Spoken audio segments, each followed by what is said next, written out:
Bonjour à tous. Je m'appelle Marlène, je travaille à l'Office de tourisme du Pays du Haut-Limousin. Notre territoire accueille chaque année de nombreuses familles, notamment pour les regroupements familiaux.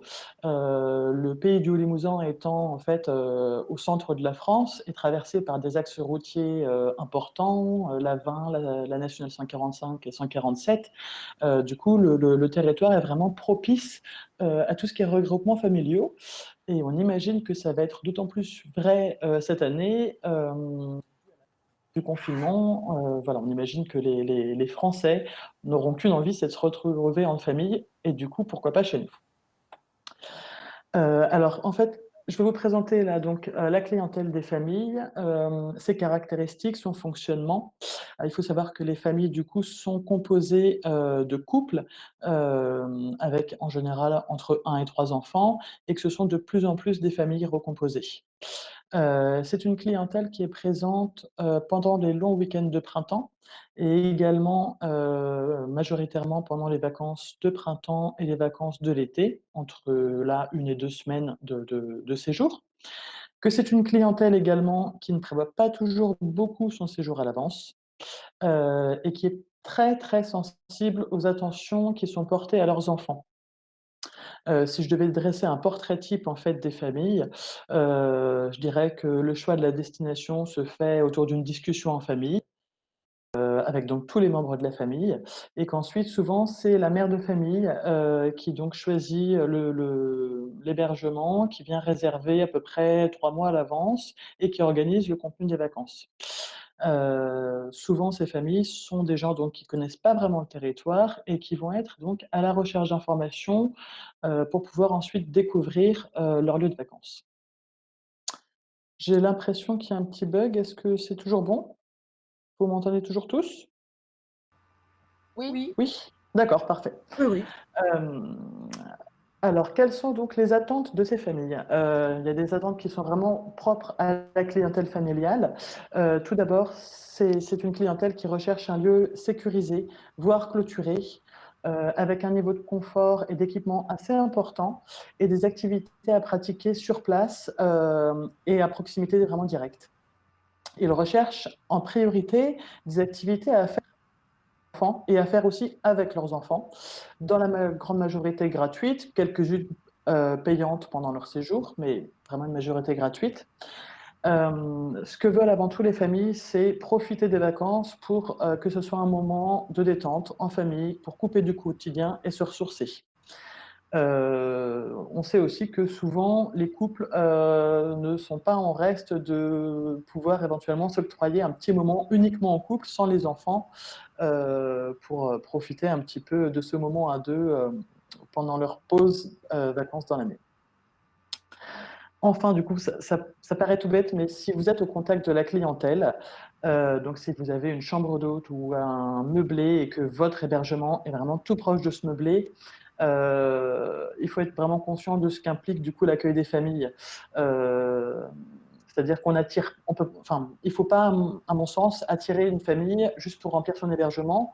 Il faut aimer les enfants, ça présente quelques contraintes parfois, et si vous êtes pas forcément préparé à ça, ça peut générer éventuellement quelques tensions entre vos clients et vous et du coup à la suite de ça, générer de mauvais avis, donc ce serait dommage.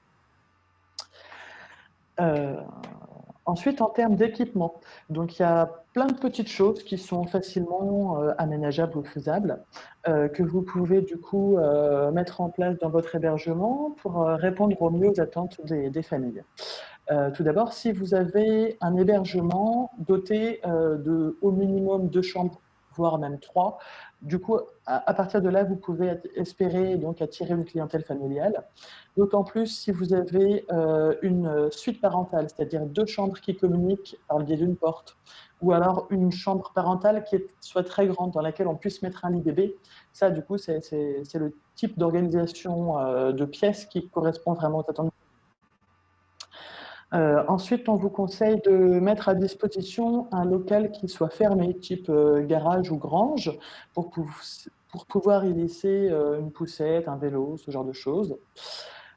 Si vous avez un terrain, ce qui est souvent le cas. Donc là, pareil, vous pouvez aménager un petit peu votre extérieur et proposer donc des jeux d'extérieur, type, balançoire, un filet de volley de badminton avec quelques raquettes, un petit but de foot, proposer donc des ballons, éventuellement aménager un petit terrain de pétanque pour que la famille puisse jouer ensemble.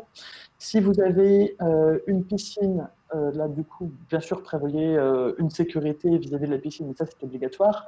Et vous pouvez également prévoir quelques jeux gonflables, une bouée, enfin, des bouées ou des choses comme ça, des jeux d'eau. Vous pouvez également mettre en place, le prêt ou la location de vélos et donc dans ce cas-là, pensez à vous équiper de vélos adultes, enfants, et éventuellement d'un siège bébé qui viendrait glisser donc sur le vélo des adultes. Pour les moments un peu plus vieux où la météo serait plus maussade, vous pouvez également, vous équiper de jeux d'intérieur, donc ça peut être une table de ping-pong, quelques jeux de société à faire en famille ou aussi pour les enfants. Également des livres pour les enfants. Pensez bien par contre, aux différentes tranches d'âge, que ce soit dans les jeux ou dans les livres et vous pouvez aussi, donc mettre à disposition des DVD par exemple pour les enfants. Vous pouvez également aménager dans une des pièces, de votre hébergement ou alors carrément dans toute une pièce si vous en avez la possibilité, un coin enfant. Donc là, qui serait composé d'une table avec quelques chaises, des jeux pour les enfants, des petits coloriages ou ce genre de choses. Et enfin, d'un point de vue donc là, bah, après plus pratique, vous pouvez vous équiper de tout ce qui est équipement plutôt, enfant en très bas âge, voire bébé. Donc là, je voulais vous assez complète, vous êtes pas obligé de vous doter de tout cet équipement, mais voilà, c'est une liste qui peut vous aider un petit peu, à être au top, vis-à-vis des familles et surtout des parents. Donc là, vous pouvez avoir donc un lit enfant, donc des lits de 90 qui peuvent derrière aussi être utilisés, bien sûr, pour des adultes. Vous pouvez avoir, un lit parapluie, mettre à disposition une table allongée, ou simplement une tablette, le long d'un mur qui serait à rabattre. Pensez également à la chaise haute, à une baignoire pour les bébés, un petit réducteur pour les toilettes, avec un petit marchepied, un chauffe-biberon ou au moins, au minimum un micro-ondes. Si vous avez un escalier aussi, vous pouvez mettre à disposition une barrière pour les jeunes enfants et puis proposer, pourquoi pas, le prêt de poussettes. Parce que c'est vrai que tout cet équipement-là que je viens de lister, ce sont des choses qui prennent beaucoup de place, et que les gens hésitent un peu à mettre dans le coffre, donc si vous pouvez vous doter de tout cet équipement, c'est toujours un plus pour les familles. Et enfin, petit équipement donc là, purement pratique, disposer d'une trousse de secours dans l'hébergement pour pouvoir réparer, des petits bobos. Donc ça, c'était pour les équipements. Après, il y a aussi du coup des services que vous pouvez développer, pour correspondre donc aux enfin pour répondre aux attentes de la clientèle, pour séduire en fait et convaincre, les parents. Hem, alors à l'arrivée de vos clients, vous pouvez, distribuer un petit cadeau de bienvenue aux enfants. Donc là, ça peut être, un petit livret jeu que vous auriez fait, par exemple, vous-même, composé d'un petit coloriage, un mot croisé, un petit jeu de questions-réponses sur, je sais pas moi, les animaux, la flore un petit peu qui nous entoure. Par contre, si vous choisissez de faire un petit livret jeu, pensez à faire des livrets jeux selon les tranches d'âge.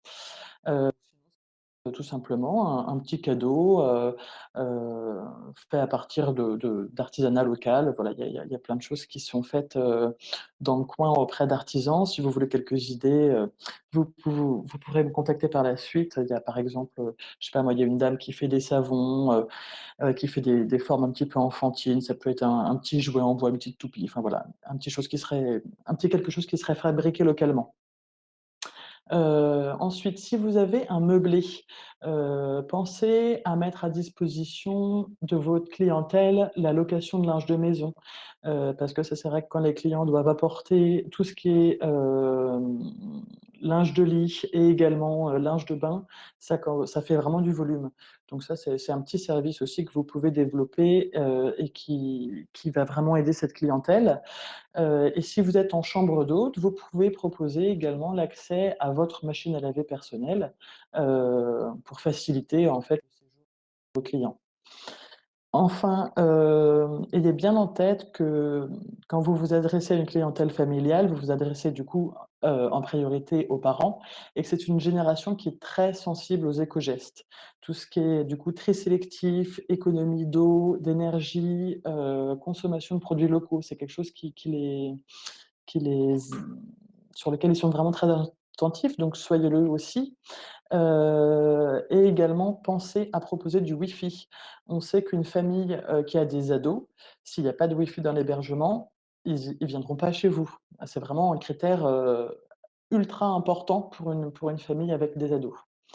Enfin, ce que vous pouvez, organiser, donc là, c'est si vous le souhaitez bien sûr, ce serait de proposer une activité à faire en famille. Donc un atelier que vous pourriez animer vous-même, qui du coup créerait du lien entre vous et votre clientèle. Donc si vous êtes, cordon bleu, vous pouvez proposer la confection typiquement limousin. Si vous êtes adepte, des plantes, vous pouvez proposer une petite sortie, une petite promenade autour de chez vous pour les sensibiliser un petit peu à la faune et à la flore locale. Enfin voilà, il y a ou alors si vous êtes de peinture, vous pouvez proposer une petite activité, peinture ou une activité manuelle. Il n'y a pas d'obligation en fait, hein, bien sûr là-dedans. L'idée c'est juste, de proposer une activité à vos familles et de créer du lien avec vos clients. Et aussi bien sûr de proposer quelque chose qui vous corresponde, pour pouvoir, créer un produit qui colle à votre identité, en fait.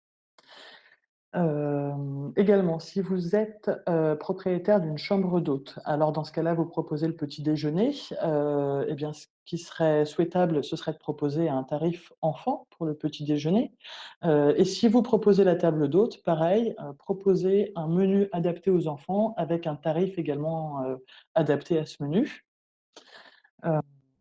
Là, voilà pour les services. Après, vous pouvez bien sûr mettre, à disposition de votre clientèle, de la documentation qui viendra donc présenter tout ce qui est activité à faire à proximité directe de chez vous. Ça peut être par exemple la brochure de Terra Aventura. Donc là, pour ceux qui ne connaissent pas, c'est un genre de chasse au trésor un petit peu nouvelle génération. Quelque chose qui est totalement gratuit et qui plaît beaucoup aux familles, que ce soit avec des jeunes enfants ou des ados. Vous pouvez également, avoir donc à disposition, la brochure du lac de Saint-Pardoux, par exemple, avec l'acrobranche, la piscine, les piscines à proximité de chez vous, une liste des fermes qui accueillent le public, une collection de petites promenades qui seraient à faire autour de chez vous, qui sont des promenades donc avec peu de kilométrage pour que ce soit possible, avec les familles. Les brochures également qui présentent les sites naturels, comme par exemple les monts de Blon, avec tout ce qui est pierre à légende. Enfin voilà, il y a une multitude d'activités qui sont praticables autour de chez vous, mais du coup, essayez de faire en sorte peut-être d'avoir la documentation propre à chacun de ces sites de visite. Sachez que nous, à l'office de tourisme, on édite chaque année une brochure, qui s'appelle «Vos vacances en famille». On en édite même plusieurs pour chaque période scolaire en fait, enfin de vacances scolaires, donc Pâques, été et Toussaint. On recense à l'intérieur toutes les activités à faire en famille et également les manifestations qui ont lieu pendant ces périodes de vacances et qui sont, du coup intéressantes à faire en famille. Vous pouvez également, toujours pour la documentation, avoir la documentation de tout ce qui est parc à thème. Les gens aiment bien souvent passer, enfin ils aiment bien aller à Limoges pour le temps d'une journée pour visiter un petit peu Limoges et puis aussi faire une sortie avec les enfants, dans un des nombreux parcs à thème, de Limoges. Enfin, si vous ne connaissez pas, il y a un site internet qui est très bien fait, que vous retrouvez là en bas de la diapo, Qui déclic, donc Qui déclic Hauts-de-Vienne, donc 87 et qui recense en fait tout ce qui est activité, famille pour les enfants sur le département. Donc là, c'est aussi une source d'information pour vous. Et enfin, pour finir, d'un point de vue documentation, je vous conseille également d'avoir une petite liste, sous le coude, qui viendrait du coup, lister toutes les baby-sitters, que vous connaissez qui sont à proximité et également une liste des médecins et des pharmacies. Voilà, tout ce qui est, soins médicaux en fait. En cas de besoin, ça peut être pratique. Hem, donc là, voilà pour la partie service. Alors ce qu'il faut savoir, c'est que, c'est bien sûr très important d'aménager son hébergement pour les familles, mais, si vous êtes au top, que vous avez plein d'équipements, que vous avez développé plein de services, il ne faut pas oublier de communiquer dessus. Votre cible, les gens à qui vous vous adressez, ils ont entre 40 ou 45 ans, sont des gens qui sont très présents sur internet, donc n'oubliez pas d'être présent vous aussi sur internet. Ayez un site internet, soyez présent sur les réseaux sociaux. Sur votre site internet, n'hésitez pas à lister toutes les activités qui sont à faire autour de chez vous, en précisant, la distance depuis votre hébergement, l'âge, des enfants, pour lesquels ces activités peuvent être pratiquées et la durée à peu près, de l'activité. Voilà, donc communiquez là-dessus, communiquez également sur, tout ce que vous avez mis en place au sein de votre hébergement, donc tous les services et les aménagements dont on a parlé précédemment. N'hésitez pas du coup à dresser vraiment un listing un petit peu complet de tout ça.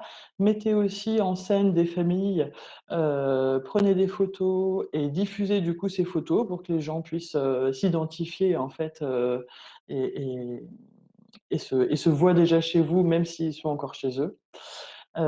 Et enfin, vendez-vous en ligne, c'est très, très important. Cette génération-là, des 30-45 ans, réserve en ligne. Donc, je pense que si vous vous adressez à ces familles, il faut, aller jusqu'au bout de la démarche et du coup vous vendre en ligne. Présenter un calendrier de vos disponibilités, en tenant bien sûr à jour. Laisser une possibilité du coup de réservation toujours en ligne et de paiement en ligne. Ça, c'est vraiment quelque chose d'important. Et enfin, toujours, pour s'adresser aux familles, il y a quand même beaucoup de gens maintenant qui ont des chèques vacances.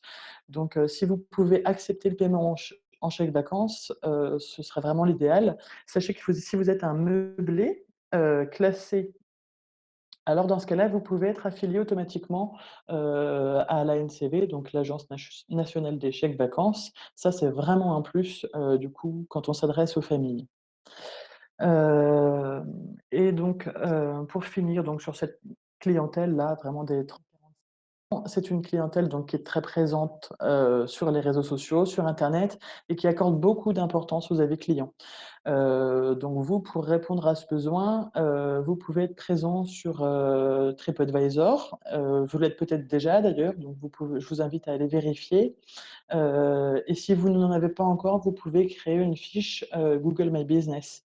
Donc là, ce sont, 2 exemples de réseaux sur lesquels vos clients pourront laisser leurs avis, et vous, du coup, n'oubliez pas de répondre à ces avis, même, les avis positifs. On a souvent tendance à répondre aux avis négatifs, mais pensez également à répondre, aux avis positifs, c'est important.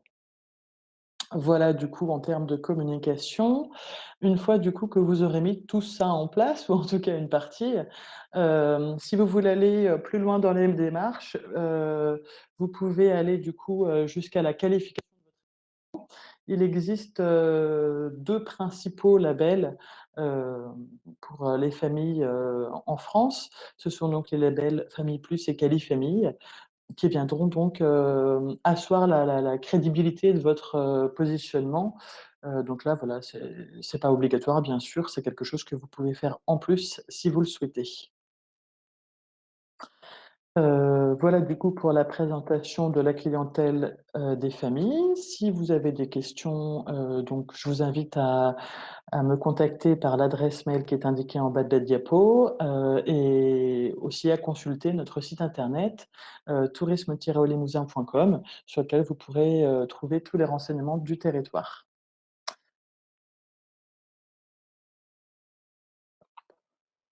Voilà, du coup ma présentation est terminée. Est-ce que certains d'entre vous ont des questions? Non, pour l'instant, c'est clair, hein. Alors moi, je rebondirai un tout petit peu. On peut aussi communiquer. Nous, de toute façon, nous, il n'y a pas de Wi-Fi, il n'y a pas d'internet, etc. Mais on a quand même des familles qui viennent, qui, euh, bon, certes, on a un énorme gîte, parce qu'on a 32 places, donc c'est pas une seule famille, hein, mais je crois qu'il y a la communication aussi sans internet, qui est intéressante. Oui, oui, oui, tout à fait. Si vous avez internet, enfin, si vous n'avez pas internet, vous pouvez tout à fait communiquer dessus pour attirer la clientèle qui cherchera à se déconnecter, jusqu'au bout, qui viendra en milieu rural et qui souhaitera, vraiment, s'octroyer un genre de pause pleine et complète en fait dans sa vie courante, il y a une clientèle tout à fait qui recherche un hébergement sans Wi-Fi. Après, c'est pas forcément la majorité, mais bien sûr que ça existe. Et si vous êtes un hébergement sans Wi-Fi, alors dans ce cas-là, communiquez dessus et mettez ça en avant. Vous pouvez tout à fait. Bah oui. C'est pas forcément Je ce n'ai qui pas correspond. communiqué sur le fait de ne pas avoir de Wi-Fi, mais je n'ai pas communiqué sur le fait d'en avoir non plus. C'est-à-dire que D'accord. il n'y a pas marqué Wi-Fi nulle part sur ma D'accord. publicité. D'accord. Après, vous avez un hébergement aussi, du coup, de grande capacité. Donc j'imagine que vous attirez beaucoup de clientèle familiale, mais qui vient pour un regroupement familial, c'est-à-dire composé de plusieurs familles qui se Ouais. regroupent, ou éventuellement des groupes d'adultes aussi, mais puisque là on parle des familles aujourd'hui. Et effectivement, du coup, si c'est plusieurs petites familles qui se regroupent entre cousins, enfin pour des cousinettes par exemple, alors effectivement, peut-être que le Wi-Fi n'est pas forcément si important puisque les enfants se retrouvent entre eux et puis profitent tout simplement des moments de jeu entre eux.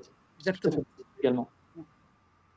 Je Il y a les comprends. parents qui ont leur téléphone, ils ont la sur leur téléphone. Donc, c'est Marie-Paul ici, hein, donc Oui, oui. ils ont Internet par téléphone et ils n'ont pas forcément besoin du Wi-Fi. Mais de toute Oui, façon, enfin, nous, on pour le a Wi-Fi, s'ils ont vraiment besoin de de temps en Wi-Fi, ils le temps. demandent avant de louer. Oui, Donc, oui, Oui, oui, demande oui, avant de tout à louer. fait. De toute façon, la 3G, la 4G, c'est quand ça veut bien marcher, hein. Oui, oui, tout à fait. On est en zone rurale, donc on n'a pas forcément, enfin, on n'a pas la 4 ou la 5G, mais bon, après, vous n'êtes pas obligé de proposer le Wi-Fi, hein, bien sûr.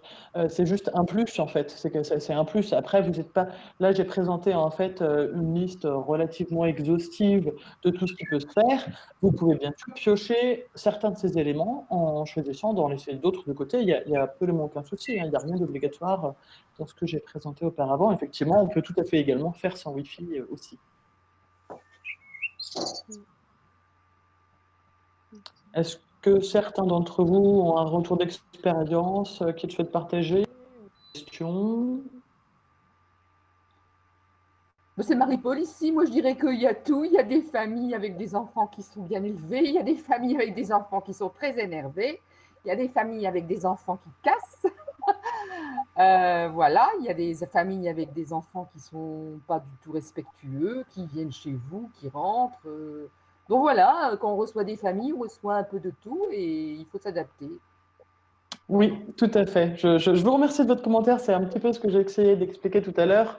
C'est vrai qu'il y a plein d'enfants qui sont très bien élevés, avec qui ça se passe très bien.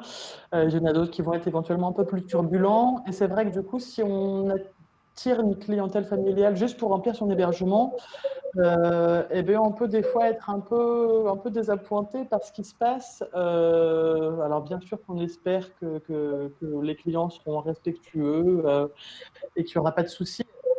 Mais ça peut arriver malheureusement, et du coup, ce qui serait embêtant, c'est que ça crée en fait une discorde entre vos clients et vous.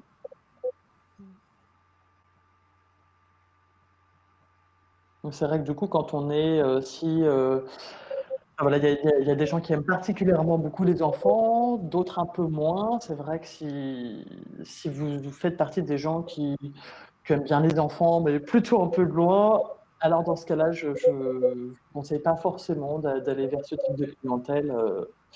Voilà, c'est un choix. Vous pouvez, chacun adopte le positionnement qu'il souhaite, mais voilà, il est juste bien en tête de ce que ça peut engendrer. Voilà. Ok. Si c'est bon pour vous, eh bien écoutez, je vous donne rendez-vous si vous le souhaitez, donc la semaine prochaine, donc même jour, même heure, mardi à 14 heures, donc on sera le 19. Et donc là, ce sera pour vous présenter la clientèle des randonneurs cette fois. Bon, ben, merci beaucoup, Marlène, de votre activité, Eh là. bien, je vous Merci en et à bientôt. À bientôt. Si vous avez des questions, n'hésitez pas du coup à m'envoyer un mail sur l'adresse mail que vous connaissez. D'accord, merci. À Merci très beaucoup. bientôt. Au revoir. Au revoir, Marlène. Merci beaucoup. Au revoir. Au revoir Marlène, à une prochaine fois, la semaine prochaine pour les randonneurs. Avec grand plaisir. Merci beaucoup. À bientôt. Merci beaucoup. À bientôt, au revoir. Bonne continuation, bon courage. Merci. On n'en manque pas. Merci Marlène. Je vous en prie, Merci beaucoup. je vous en prie.